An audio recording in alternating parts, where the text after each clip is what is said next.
Tip number 4 is to just approach the Bible with an open heart and mind.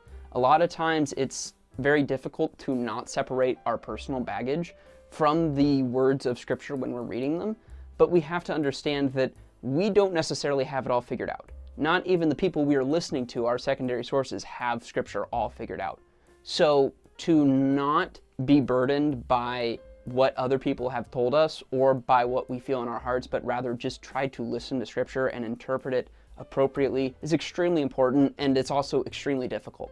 And lastly, tip number 5 is don't be afraid to disagree with people who look like they're smarter than you. I have read books from theologians who are really, really smart, and yet they make very simple human errors. What we have to understand is that the people who write books and the people who teach us don't speak with words that are God-breathed quite like Scripture does. Everyone is human and they have the ability to make mistakes, which means that mistakes arise even in the most intelligent of discourses. And sometimes it doesn't take having a degree just to see something and go, oh, that's definitely not right. So with all of those tips in mind, as you continue to study the Bible, just make sure that you are really trying to put in your due diligence, and don't be afraid to listen to other people, challenge your thinking, and disagree with other people. All of these things will contribute to a better, deeper, fuller understanding of the Bible than just reading it as is